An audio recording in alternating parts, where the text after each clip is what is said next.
My grandson slipped me a note during dinner last Tuesday. His hands were trembling as he passed it beneath the table. "Grandpa," it said, "check the storage unit Dad rented last month. Unit 247. The combination is Mom's birthday, reversed. You need to see what's inside before Friday." I looked up at him, but he wouldn't meet my gaze. He kept his eyes fixed on his plate while his stepmother, Caroline, went on and on about her shopping trip. That was the moment I knew something was deeply, unmistakably wrong. Up. "My name is Richard, and I'm 67 years old. I live in a quiet neighborhood in Winnipeg, Manitoba. 3 years ago, my wife Patricia passed away from cancer. It devastated our whole family, especially our son Thomas. He was 42 when he lost his mother, and he took it hard. We all did. Patricia was the glue that held us together. About 18 months after Patricia died, Thomas met Caroline at some charity gala his company sponsored. She was 38, attractive, charming, and she seemed genuinely interested in him. They got married after dating for only 7 months. Too fast, I thought. But Thomas was lonely. His first marriage had ended badly 10 years earlier, and he'd been single ever since. He has a son from that marriage, my grandson Jake, who's 15 now. Jake splits his time between his mother's place in Toronto and Thomas's house here in Winnipeg. When Caroline came into the picture, Jake seemed happy at first. He told me his dad was smiling again, laughing more. I was relieved. I thought maybe this woman was exactly what Thomas needed. Caroline was sweet to me too. Called me Dad, brought me homemade pierogies, asked about my woodworking projects. She seemed perfect. But about 6 months ago, things started changing. Thomas looked tired all the time. He'd lost weight, dark circles under his eyes. When I asked him about it, he said work was stressful. His accounting firm was going through a merger. Made sense, I suppose. But then I noticed other things. He seemed confused sometimes, forgetful. He'd repeat himself in conversations. Once he couldn't remember where he'd parked his car at the grocery store. Thomas is sharp as a tack, always has been. This wasn't like him. Jake noticed too. During his visits, I could see the worry in the boy's eyes. He'd watch his father carefully, studying him when Thomas wasn't looking.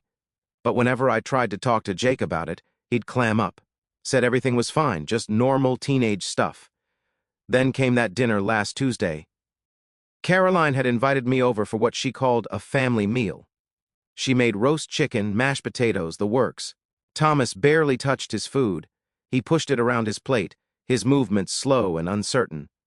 Caroline kept putting her hand on his arm, saying things like, "You need to eat, honey. Keep your strength up." Something about the way she said it made my skin crawl. That's when Jake passed me the note. I waited until I got home before I really processed what it meant.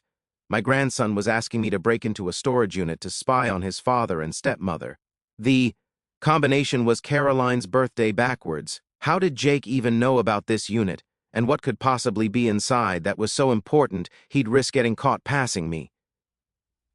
That note, I didn't sleep that night, just lay in bed staring at the ceiling, thinking about my son's deteriorating health, thinking about Jake's frightened eyes, thinking about Caroline's too perfect smile. Wednesday morning, I drove to the storage facility on Pembina Highway. Was one of those big impersonal places with rows and rows of orange doors. I found Unit 247 on the second floor. My heart was pounding as I entered the combination. 421,987. The lock clicked open. Inside, the unit was mostly empty except for 3 cardboard boxes stacked in the corner. I pulled out my phone and turned on the flashlight. The first box contained files, legal documents. I started reading and my blood went cold. There was a new will, Thomas's will, dated just 2 months ago. In it, everything was left to Caroline: the house, his investments, his life insurance policy, his share of the accounting firm, everything. There was no mention of Jake at all. My grandson, Thomas's only child, had been completely written out. But that wasn't the worst part. The signature at the bottom looked like Thomas's handwriting, but something was off. The T was wrong. Thomas always loops his T in a very specific way, a habit he picked up from his mother. This signature was close, but not quite right. I'd seen enough of my sons, writing over 67 years, to know the difference. The second box made my hands shake. Inside were medical supplies, syringes, bottles of medication I didn't recognize, latex gloves, and a small notebook filled with handwritten entries. I flipped through the pages. my stomach churning. The entries were dated, going back 4 months. Each one detailed dosages, times, and effects. Increased confusion today. Speech slightly slurred. Memory gaps more pronounced. Forgot colleague's name at meeting. Balance issues. Nearly fell on stairs. Caroline was keeping a log. She was documenting Thomas's decline because she was causing it. I pulled out one of the medication bottles and Googled the name on my phone. Scopolamine used medically in low doses for motion sickness. In higher doses, it causes confusion, memory loss, cognitive impairment. In very high doses, it can be fatal. It's sometimes called devil's breath. My son wasn't sick. He was being poisoned. The third box contains surveillance photos, pictures of my house taken from different angles, pictures of me at the grocery store, at the hardware store, at my morning walks. There were printed copies of my bank statements. How did she get those? A floor plan of my house with certain rooms circled, my bedroom, my study, where I keep important documents. There was also a life insurance policy. My life insurance policy. I'd made Thomas the beneficiary years ago when Patricia was still alive. The policy was worth $500,000. Someone had paperclip-it, a sticky note to it with a single word written in neat, feminine handwriting. Next, I nearly threw up right there in that storage unit. This wasn't just about Thomas's money. Caroline was planning to kill my son, and then she was coming for me. I took pictures of everything with my phone.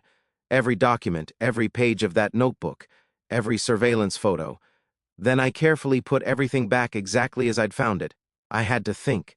I had to plan. If I went to the police right now with what I had, would it be enough? A forged will, some medication, a creepy notebook. Caroline could claim Thomas asked her to pick up his prescriptions. Could say the notebook was her tracking his symptoms to help his doctors. The will could have been legitimately signed during one of Thomas's confused periods. I needed more. I needed proof she was actively poisoning him. I needed her caught in the act. That evening, Jake called me. We'd never talked on the phone before. He always just texted. His voice was quiet, scared. Did you go? Yes. Did you see it? I saw everything. Jake, how did you know about that storage unit? He was quiet for a moment. I followed her. Last week, Dad was at work and she left the house with these boxes. I thought it was weird, so I took my bike and followed her car. I saw which unit she went into. Then I waited until she left and I tried combinations until one worked. That was dangerous, son. I know, but Dad's getting worse. Grandpa, he fell down yesterday. Just collapsed in the kitchen. Caroline called 911, but by the time the ambulance came, she'd already cleaned up whatever he'd been drinking. The paramedic said it might be a heart problem. They want to run tests, but I know it's her. I've seen her putting stuff in his coffee. She thinks I don't notice, but I do. My 15-year-old grandson had figured out what was happening and had been living with this terror, trying to protect his father. My heart broke for him. Jake, I need you to listen to me very carefully. Don't eat or drink anything Caroline prepares, nothing. Make your own food, get it from restaurants, whatever you need to do, and don't let her know you're suspicious. Can you do that? Yeah, I've been doing that for weeks. Good boy. I'm going to fix this, but I need a few days. Can you hold on for a few more days? I think so. But Grandpa, Dad's appointment with the heart specialist is Friday. I heard Caroline on the phone talking to someone. Her brother. I think she said something about how Friday would be the perfect time because everyone would just think it was his heart. Friday, 2 days away. Whatever Caroline was planning, she was going to do it soon. I spent all Wednesday night researching, planning, thinking. I called an old friend from the police force, Bill Henderson. We'd known each other for 40 years. He'd retired 5 years ago, but he still had connections. I told him everything. He listened without interrupting. Rich, he said when I finished, this is serious, but you're right that we need more. Judges don't like speculation, even good speculation. They want concrete evidence. Here's what I think you should do. He outlined a plan. It was risky. It was going to require me to be a better actor than I'd ever been in my life, but it might work. Thursday morning, I called Caroline, put on my best concerned father voice. Caroline, dear, I'm worried about Thomas. He looked so unwell at dinner the other day. I was thinking maybe I should move in with you two for a little while, help out, make sure he's eating properly, getting his rest. There was a pause, then her voice syrupy sweet. Oh, Dad, that's so thoughtful of you, but honestly, we're managing fine. Thomas just needs rest. The doctor says it's probably stress from work. You know how dedicated he is to that firm. I know, but I'm his father. I want to help. Besides, you shouldn't have to shoulder this burden alone. Really, Dad, we're okay. Thomas wouldn't want you to disrupt your life. I made my voice wobble a little, like I was getting emotional. I lost Patricia. I can't lose Thomas, too. Please, Caroline, let me help. I'm rattling around that big house all alone anyway. Another pause. I could almost hear her thinking, calculating. Well, if it means that much to you, I suppose it would be all right, but just for a few days, we don't want to impose on your time. No imposition at all, dear. I'll pack a bag and come over this afternoon. When I arrived at Thomas and Caroline's house that afternoon, my son answered the door. He looked worse than he had on Tuesday. His skin had a grayish tinge. His hands trembled as he hugged me. Dad, what are you doing here? Your wife invited me. Thought I could help out while you're not feeling well. Caroline appeared behind him, all smiles. Come in. Come in. I've set up the guest room for you. It'll be so nice having you here. I'd brought a bag with clothes, but hidden in the bottom were 3 small cameras Bill had lent me. Tiny things, wireless, motion-activated. That evening, while Caroline was making dinner and Thomas was resting upstairs, I placed them. One in the kitchen tucked behind the cookbook stand with a clear view of the counter and coffee maker. One in the dining room hidden among the decorative items on the hutch. One in the upstairs hallway positioned to see the bedroom doors. Jake knew I was there, but we'd agreed to pretend we weren't coordinating. When he came down for dinner, he just nodded at me. Hey, Grandpa. Hey, kiddo. How's school? Fine. Dinner was uncomfortable.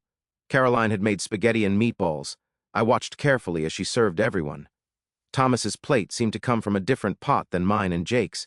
When Thomas wasn't looking, I saw her sprinkle something extra on his pasta. Spice, she'd say if anyone asked. But I knew better. Thomas ate mechanically, barely tasting his food. Jake picked at his meal.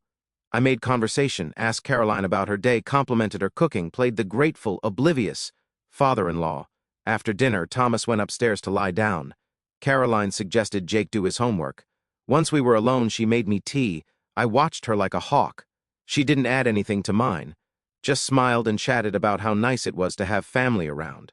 Thomas is so lucky to have you, she said, sitting across from me at the kitchen table.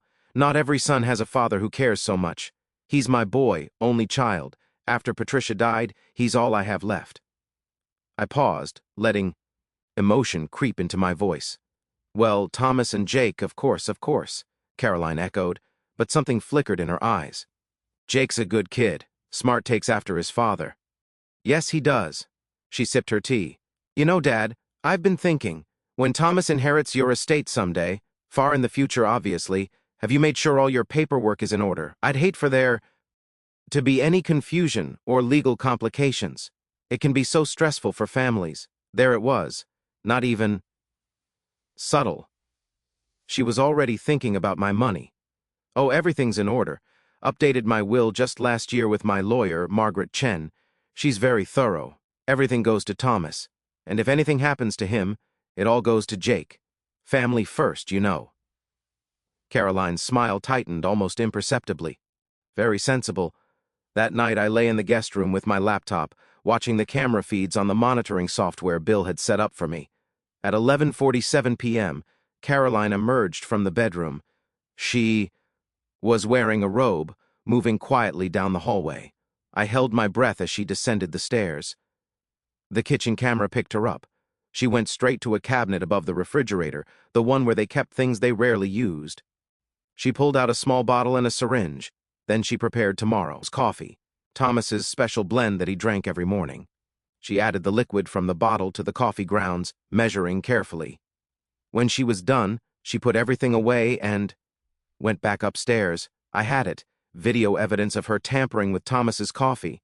Bill had warned me not to confront her.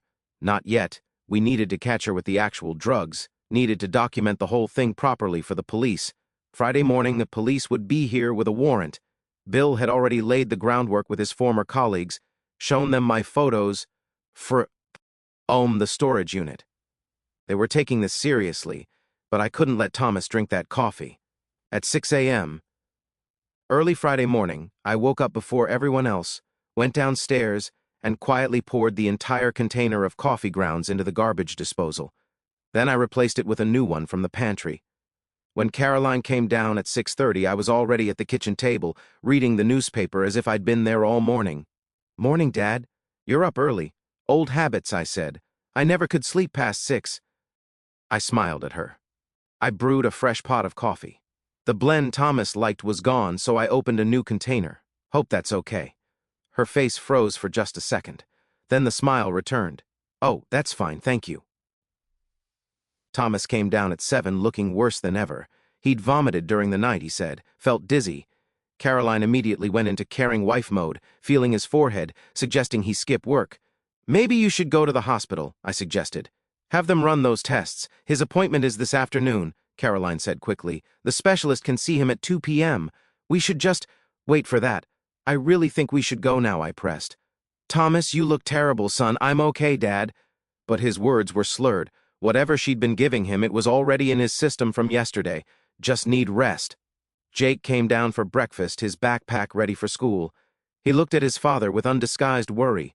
"I don't want to go to school," Jake said suddenly. "I want to stay with Dad." "You need to go to school," Caroline said firmly. "Your father will be fine. I'm taking him to his appointment later." "I'll drive him," I offered. "You look tired, Caroline. Why don't you stay home and rest? I'll make sure Thomas gets to his appointment." For a moment, I saw anger flash across her face. Then she composed herself. "That's sweet, but I need to be there to talk to the doctors about his symptoms." The doorbell rang at 8:15 a.m.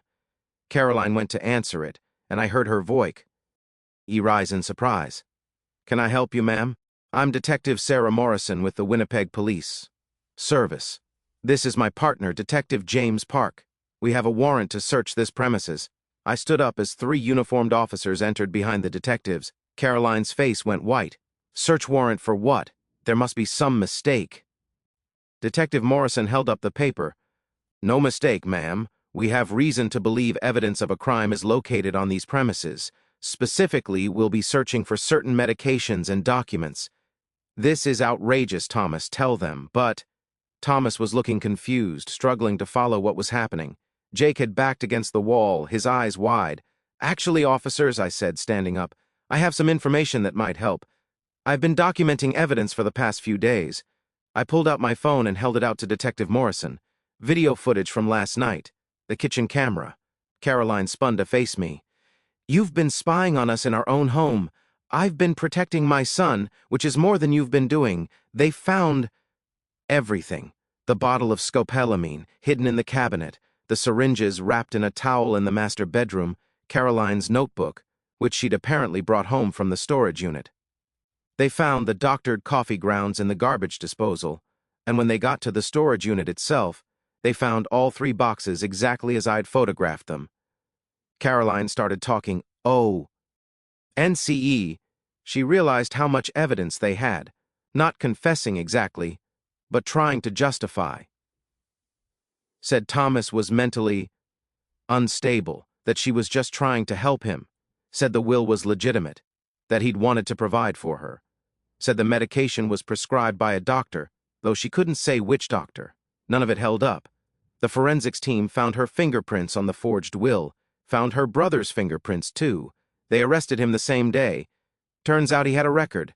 Fraud, forgery, served 2 years. Caroline had a history too once they started digging. 2 previous marriages. Both husbands had died, one from a heart attack, one from an accidental drug overdose. Neither death had been investigated thoroughly at the time. Thomas was rushed to the hospital. The doctors confirmed scopolamine poisoning. Said if it had continued much longer, it could have caused permanent brain damage or death. They put him on a detox protocol. It took 3 weeks before he was lucid enough to really understand what had happened. Jake stayed with me during that time. We turned my spare bedroom into his room, put up posters of his favorite bands, got him a better desk for homework. He was quiet those first few days, processing everything. Then one night at dinner, he just broke down crying. "I should have said something sooner," he sobbed. "I knew something was wrong, but I didn't know how to prove it. I was scared no one would believe me. I thought maybe I was imagining things." I held my grandson while he cried. "You saved your father's life, Jake. You were smart and brave. You found that storage unit. You gave me the information I needed. Don't ever think you didn't do enough. Thomas made a full recovery. Physically, at least. Emotionally, it took longer. The betrayal was profound. He loved Caroline, trusted her completely. Finding out she'd been slowly killing him for money was devastating. He went to therapy. We all did, actually. Family therapy, individual therapy. We needed it. The trial was 8 months later. Caroline was charged with attempted murder, fraud, forgery, and a dozen other counts. Her brother was charged as an accomplice. The evidence was overwhelming. My video footage, the medical records, the forged documents, the notebook detailing her poisoning schedule.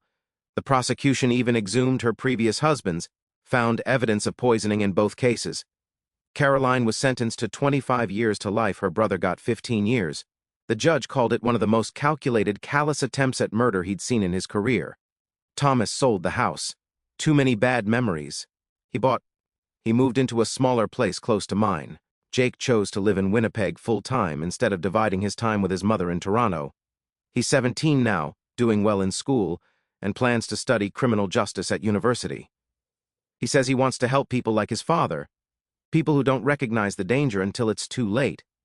As for me, I learn a few hard lessons. The first, trust your instincts. I knew something wasn't right with Thomas. Even when I couldn't explain it, I should have acted on that feeling sooner. Second, listen to the young people in your life. Jake saw what was happening before any of us adults did. His perspective was invaluable. Third, family doesn't always mean blood, and blood doesn't always mean family. Caroline was legally family, but she was a predator.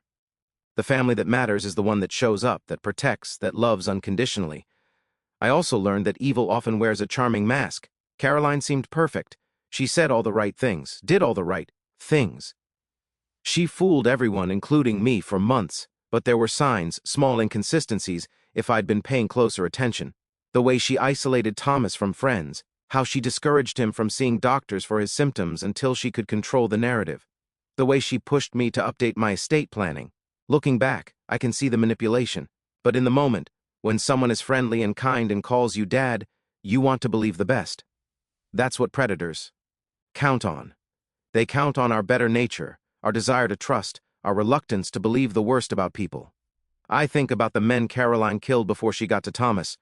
They probably had families who missed them, who mourned them, who never knew the truth. Their deaths were ruled natural causes or accidents. If Jake hadn't been observant, if he hadn't been brave enough to investigate and then trust me with what he found, Thomas would have been another victim, and then I would have been next. And eventually, probably, Jake, too. Caroline wanted it all, and she was willing to kill everyone in her way to get it. Now, whenever I tell this story, people ask me what they should watch for. How can you tell when someone is dangerous? The truth is, you can't always tell, but there are red flags. Moving too fast in relationships, isolating their partner from friends and family, showing excessive interest in finances and inheritance, inconsistencies in their background or stories, being charming in public but different in private. Most importantly, pay attention when someone vulnerable, like a child, tries to tell you something is wrong. Jake tried to tell me in his own way. He couldn't come right out and say, "My stepmother is poisoning my father," because he was a kid and that sounded crazy even in his own head. But he found a way to point me in the right direction. Children often see what adults miss because they're not as invested in maintaining social niceties. They call things as they see them. These days, Thomas and Jake and I have dinner together every Sunday. We cook together, share stories, laugh about the good memories with Patricia. We've rebuilt our family stronger than before because we've survived something terrible together. We know what we almost lost. We don't take each other for granted anymore. Jake graduates high school next year. Thomas is dating again, though he's taking it very slow. I keep working on my woodworking projects in the garage. Life is ordinary, quiet, normal. And after everything we went through, ordinary feels like a blessing. I'm 68 now. Some people might think I'm too old to have played detective, to have set up cameras and gathered evidence and helped catch a killer. But age doesn't make you helpless. It makes you experienced.